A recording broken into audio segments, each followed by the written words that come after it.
नमस्कार, मैं हूं दुर्गेश शर्मा और आप देख रहे हैं स्वदेश 24x7 न्यूज चैनल। चलिए शुरुआत करते हैं आज के बुलेटिन की और नजर डालेंगे कुछ खास खबरों पर।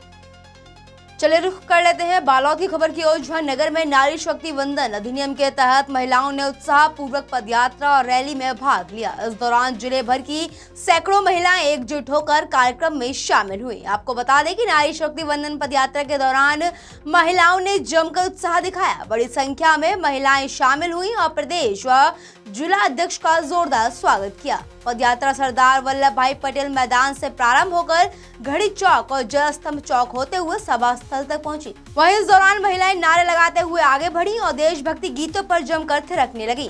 भाजपा महिला मोर्चा की अध्यक्ष डॉक्टर मोना तुवानी के आह्वान पर कई महिलाओं ने मंच से अपनी प्रतिभा का प्रदर्शन किया। वहीं देशभक्ति गीतों और कविताओं की प्रस्तुतियों ने माहौल को उत्साहपूर्ण बना दिया। इस खास खबर के लिए बालोद से संवाददाता बोधन भट्ट की रिपोर्ट। अवस्थी प्रदेश अध्यक्ष महिला मोर्चा भारतीय जनता पार्टी और उच्च न्यायालय की अधिवक्ता के रूप में आज यहाँ पर मैं आई हूँ। यहाँ नारी शक्ति वंदन अधिनियम का कार्यक्रम हुआ है।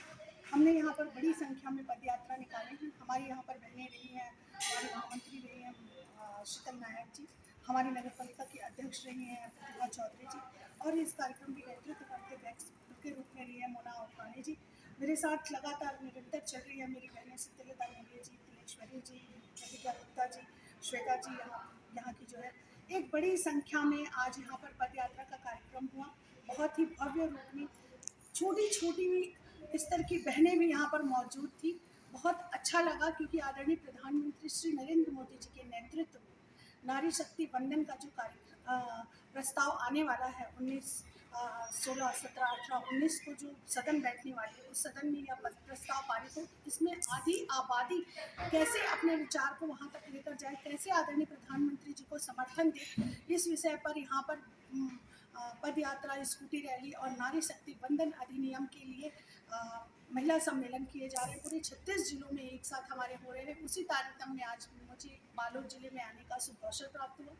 यह आदरणीय प्रधानमंत्री जी के लोकतंत्र के युगांतरकारी कदम है, जिसे मातृशक्तियों ने सराहा है और इसे अपने सम्मान में लेकर मातृशक्तियाँ बड़े रूप में आकर आदरणीय प्रधानमंत्री जी के साथ खड़ी है, समर्थन दे रही हैं। यह पल हमारे लिए किसी उत्सव से कम नहीं है, क्योंकि लोकतंत्र के सबसे उच्च शिखर पे हम बैठने वाले हैं और आज हम अपने घर के लिए निर्णय लेते हैं। अब देश की निर्णायक भूमिका में हमारी भूमिका होगी, इसलिए आज यह कार्यक्रम रखा जाएगा पदयात्रा का। हम सभी महिलाएं बहुत ही उत्साह और खुश हैं और यह हमने एक तरीका चुना है देश के प्रधानमंत्री माननीय श्री नरेंद्र मोदी जी को धन्यवाद देने का, जिसमें हमने बहुत विशाल पदयात्रा निकाली और महिला सम्मेलन का आयोजन किया। और मैं बताना चाहूँगी कि अब महिलाओं के लिए आरक्षण जो है 14% से लेकर 35% तक का हो गया है। महिलाएं सिर्फ लाभार्थी नहीं बनेंगी बल्कि नेतृत्वकर्ता के रूप में समाज में उभरेंगी। धन्यवाद जी। अपना परिचय। डॉक्टर मोना तुवानी, जिला अध्यक्ष भाजपा महिला मोर्चा। देखिए, सृष्टि के आरंभ से महिलाओं को अनंत गुणों से परिपूर्ण माना गया है। महिलाएं जिस भी काम को करती है बहुत अच्छा करती हैं। आज महिलाएं शिक्षा, सामाजिक क्षेत्र में, राजनीति के क्षेत्र में, हर क्षेत्र में आगे हैं। चाहे किसी भी अंतरिक्ष में भी हमारी महिलाएं जा रही हैं, और चाहे वो हम तीनों सेना की बात करें, थल सेना, जल सेना, तीनों सेना में भी हमारी महिलाएं आज बहुत अच्छा अपना प्रदर्शन दे रही है। इस बात को यदि किसी ने समझा है कि महिलाएं हर क्षेत्र में अगर अच्छा प्रदर्शन कर रही हैं तो वो देश के नेतृत्व में भी बहुत अच्छा कार्य करेंगी, इस बात को हमारे प्रधानमंत्री आदरणीय मोदी जी ने समझा और महिलाओं के अधिकार के लिए, महिलाओं के सम्मान के लिए, महिलाएं देश का नेतृत्व करें, इसके लिए उन्होंने 33% आरक्षण लाया है। और फिर इस आरक्षण से पूरे भारत की महिलाएं नहीं, पूरा भारत खुश है। और आज हम इसी तारतम्य में बालोद जिले में पद यात्रा किए, नारी सम्मेलन किए, हर वर्ग की बहनें उसमें शामिल हुई हैं और भव्य पद यात्रा के माध्यम से हमने आज अपनी खुशी को छलकाया है, अपनी खुशी जाहिर की है। हमारा खुशी इस पद यात्रा में दिखा है और हम इस पद यात्रा के माध्यम से आदरणीय नरेंद्र मोदी जी को धन्यवाद करते हैं, आभार करते हैं। यहाँ पर हम सभी दोनों वर्ग की महिलाएं मिल करके, चाहे पक्ष की बोलो कि विपक्ष की महिलाएं मिल करके आज हम सभी आज मातृशक्ति वंदन सम्मेलन अधिनियम का एक खुशियाँ मना रहे थे। वहाँ पर हम सभी मिल करके आज आप सब देखेंगे, पत्रकार बंधु ने भी देखा होगा कि जिस तरह से तीज की पर्व में जो उत्सव मनाया जाता है, जो खुशियाँ मनाई जाती हैं, एक गीत और डांस के माध्यम से हम अपने प्रदेश के प्रधानमंत्री आदरणीय नरेंद्र मोदी जी को धन्यवाद प्रेषित करते हैं क्योंकि उन्होंने आज सदियों पुरानी एक नए युग का निर्माण कर रहे हैं। महिलाओं को एक सम्मान का उद्घोष दिया आज उन्होंने, आज उनके हक के बारे में बताया। सदियों से कही आ जाती थी कि महिलाएं हम सब एक बराबर हैं, परंतु आज उन्होंने यह एक्ट पारित करके और ये 17, 18, 19 तारीख को ही जो संसद में भी जो निर्णय होगा, ये हम समस्त महिलाओं के लिए, जो दूर दराज में बैठी महिलाएं जिनकी प्रतिभा निखारने के लिए शायद पता नहीं कौन सी महिला किस ओर तक चली जाएगी, उनकी प्रतिभा निखर के आएगी, उनको प्रतिनिधित्व करने का मौका मिलेगा।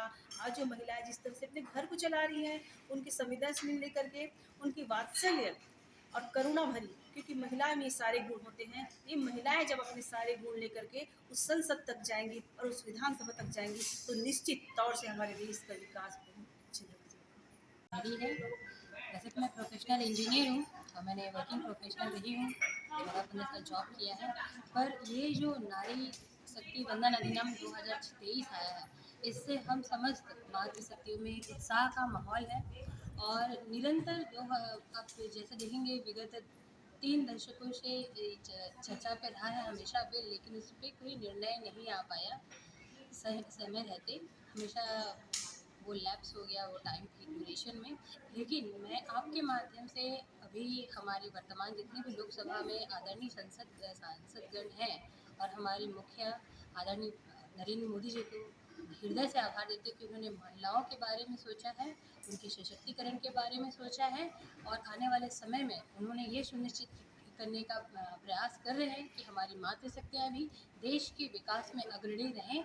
और ये 33% आरक्षण हम महिलाओं में एक नया जोश, उत्साह और उमंग लेके आया है कि हम भी अब अपने घरों से निकल के अपने प्रदेश से निकल के हम देश की शीर्ष सदन में जाकर अपनी क्षेत्र की बात रख सकते हैं, अपनी समस्याओं को रख सकते हैं। मैं बहुत बहुत धन्यवाद देती हूँ आदरणीय मोदी जी को कि उन्होंने महिलाओं के सम्मान में इस विधेयक को लाया और इस पर चर्चा कर रहे हैं।